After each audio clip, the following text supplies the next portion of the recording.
5분 메시지. 오늘 말씀에 천안성실교회 서재철 목사님입니다. 하나님의 말씀 야고보서 5장 13절.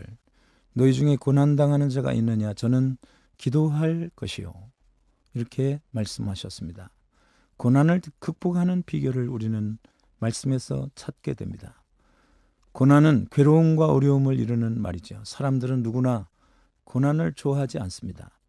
그러나 고난은 어느 인생도 피해갈 수가 없습니다. 고난이 왜 찾아오고 어떻게 벗어나야 하는지는 생각하지 않습니다. 고난이 오게 되는 이유는 크게 네 가지로 보게 되죠. 사람이 고난을 당하는 이유는 인류의 조상 아담과 하와가 하나님을 반역했기 때문입니다. 또 다른 이유는 각자의 범죄나 실수, 욕심 때문에 그렇습니다. 사람이 죄를 짓게 되면 그 결과로 사람은 고난에 빠지게 되어 있습니다. 그리고 하나님은 우리에게 깨달음과 회개가 필요하다고 생각하실 때 고난을 주십니다. 또 나아가서 믿음의 성장이 필요할 때 하나님의 섭리에 따라 고난이 찾아오기도 합니다. 이는 용광로에 들어갔다 나온 쇠처럼 더 굳센 믿음을 더하기 위한 모습을 보게 되죠. 환난은 인내를, 인내는 연단을, 연단은 소망을 이루는 것을 발견합니다. 고난이 찾아오면 제일 먼저 우리는 회개해야 합니다. 누구든지 고난을 만나면 자기를 직시할 수가 있게 됩니다. 고난이 오면 내가 하나님 앞에 무슨 죄를 지었나로 성찰을 합니다. 회개 기도와 더불어 이 고난에서 구원해달라고 간절하게 부르짖어 기도하면 그때 하나님을 새롭게 만나는 역사도 일어납니다. 그 고난은 유익하게 변하는 모습을 알게 되죠. 에레미야 33장 3절 가운데도 부르짖는 모습을 나타냅니다.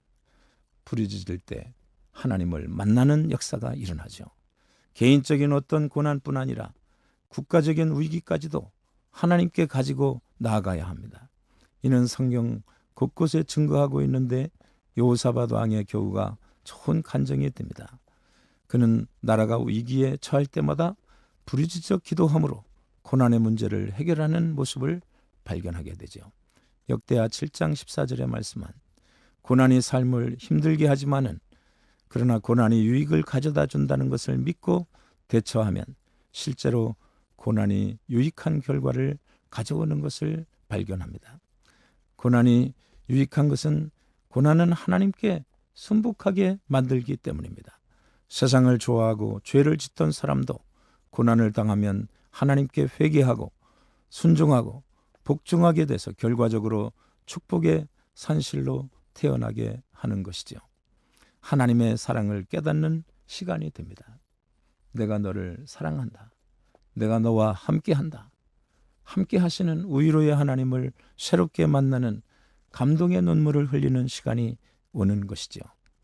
나의 마지막은 하나님의 시작이기 때문에 하나님께서 새롭게 시작하시는 모습을 보게 됩니다.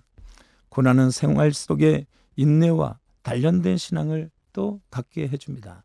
고난이라는 역경을 통해서 신앙인은 매사에 감사함을 느낄 수가 있고 고난을 즐거워하거나 반길 사람은 아무도 없지만 신앙의 성장과 성숙은 고통 가운데 아픔에서 이루어진다는 사실을 깨닫고 하나님께 기도하면서 나아가서 고난을 유익으로 바꾸는 반전이 우리 속에 채워져야 합니다. 고난의 크기는 영향력과 비례하는 것을 발견하게 되죠. 큰 고난을 염려하지 마세요. 하나님께서 당신을 크게 쓰실 것입니다. 5분 메시지. 지금까지 말씀에 천안성실교회 서재철 목사님이었습니다.